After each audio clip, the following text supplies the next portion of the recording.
After a night of passion, Petra and James wake up together early in the morning. Petra rushes out to go to class, but James decides to stay in bed a little longer. This causes him to oversleep, and by the time he wakes up again, he's already late.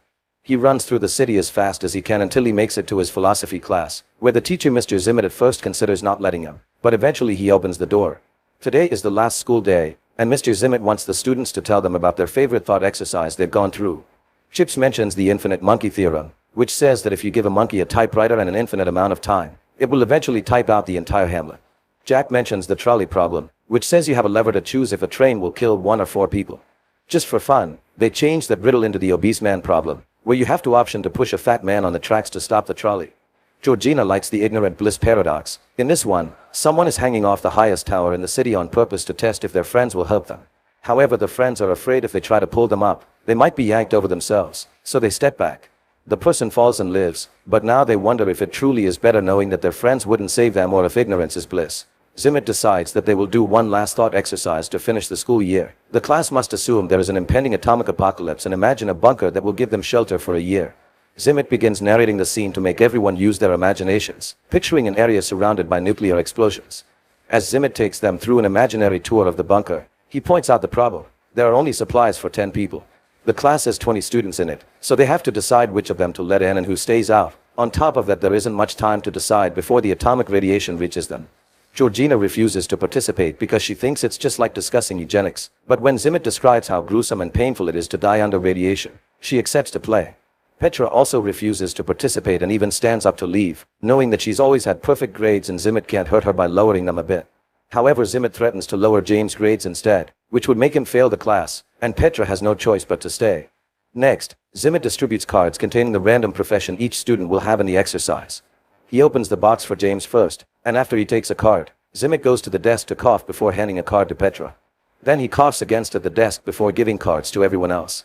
Now the students can look at the professions they got. All these jobs vary in themes, from harpist and wine auctioneer to astronaut and chemist.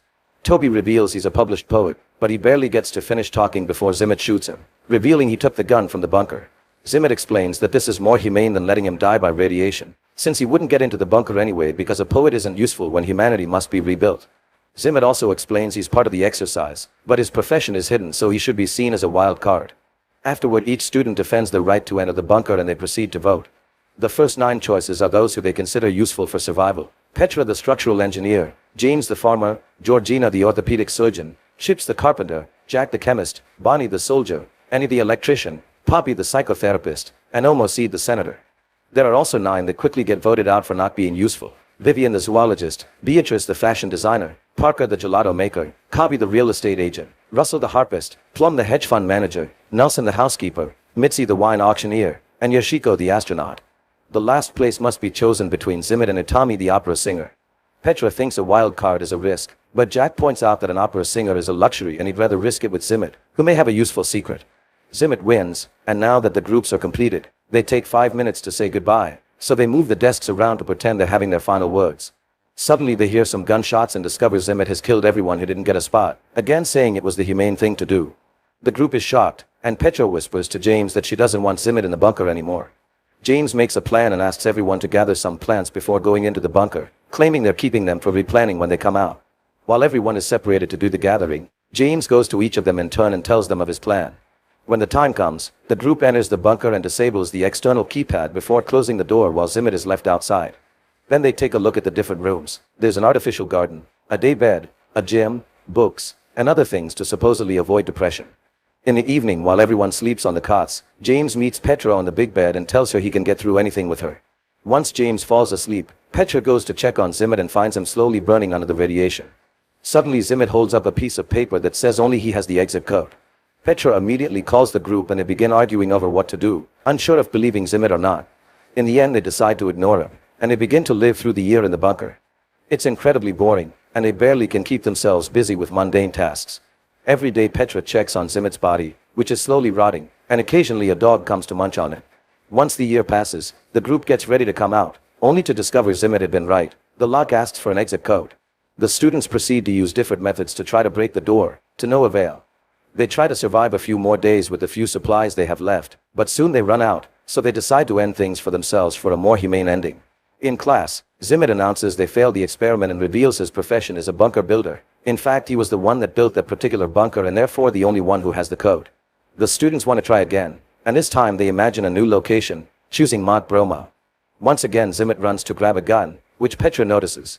Then it's revealed that the cards hide a second characteristic that may influence the votes. James' characteristic is being gay, but he still gets accepted for his farming knowledge, although with fewer votes.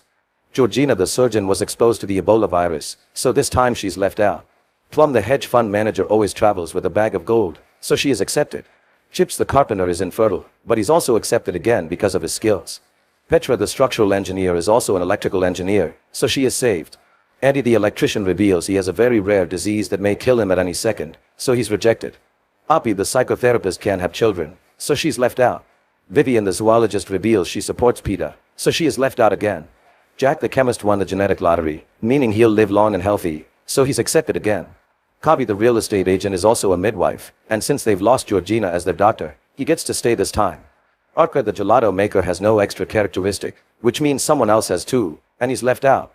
Utami the opera singer has two. She can speak 7 languages but she will develop a throat tumor in 3 years that won't let her talk anymore, so she's left out. Mitzi the wine auctioneer has an IQ of 200 yet she's left out again.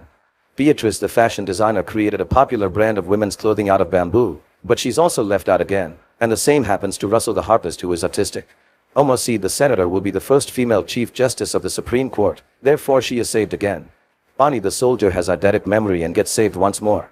Nelson the housekeeper is an exceptionally kind person, which at first doesn't help him, but he ends up staying when Petra says that they need more boys and Omosi argues that they need more hard and strong workers from the middle class. When Toby the poet is about to mention his characteristic, Zimmet shoots him again, saying this spot is for him because the group still doesn't know the code. Then Zimmet gives Georgina the keys to a truck, and the people that were left outside immediately try to run away to save themselves. Unfortunately, the vehicle is hit by the explosion. The chosen ones also begin running to reach the bunker just in time, and the boring everyday life begins once again. Later in the evening, Petra wakes up and sees James isn't on his bed, so she goes looking for him only to find him getting frisky with Jack, who turns out to be gay in real life. Petra is hurt and rushes out to tell the rest of the group what she saw. Now they decide it's time to discuss how they will get together to procreate. Since Chips is infertile, he doesn't need to help, while Jack and James refuse to participate because they can't even fake it with a woman for the sake of babies. Bonnie and Kavi are paired together, and so are Omoseed and Nelson. As revenge for her boyfriend, Petra accepts to do it with Zimmet, ignoring James when he says she still loves her. While the explosions outside ravage the planet, the 3 couples get frisky at the same time. After 10 weeks of no pregnancies, Zimmet points out that they must change couples, saying the girl should have multiple partners. Bonnie refuses, saying they are taking logic too far to solve things and that shouldn't override her consent. Zimmet walks away only to return with a gun in hand, threatening everyone but Bonnie to leave the room. The group runs out but Jack manages to hide behind a corner, and once Zimmet is distracted, Jack tackles him and makes him drop the gun. Bonnie quickly picks it up and holds Zimmet at gunpoint, but the guys continue to fight until Zimmet overpowers Jack. However, Jack retaliates by stabbing Zimmet in the ear with a pen. Devastated, Zimmet goes to the front door and puts in the code to open it, bringing everyone down with him. The class has failed the exercise again. James is more suspicious now and questions Zimmet's motives for the exercise, mentioning the strange cough he had when he assigned him and Petra the roles and pointing out that Zimmet has not coughed since. Suddenly James goes to the desk and grabs the box, running out of Zimmet's reach to open it and discover the secret. It turns out that the box has hidden compartments and James and Petra's cards have been tampered with, meaning they would always get the same results: gay farmer and double engineer. James wants to know why Zimmet hates him in particular, so Zimmet brings up the allegory of Plato's cave. In this allegory, a man lives his whole life chained to a wall and only ever sees shadows and hears echoes, assuming that's how reality truly looks and sounds. One day the man is unchained and finds that the shadows are caused by bodies and the echoes are caused by voices, discovering that the whole idea of what was real was just an illusion. Zimmet says that this allegory is something like James, claiming that the exercise is meant to confront James about how his privilege has prepared him for the real world, but James doesn't believe him.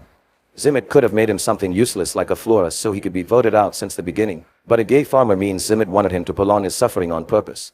At that moment Petra interrupts the argument and insists that the exercise should be done a 3rd time, this time with James as a florist. Now their imaginations take them to an island and the apocalypse hasn't happened yet. Zimmet goes to the bunker to grab a weapon as usual, and he hears a noise but thinks nothing of it. When he goes back outside, Petra joins him and offers him a hug, saying that she knows it's been hard on him.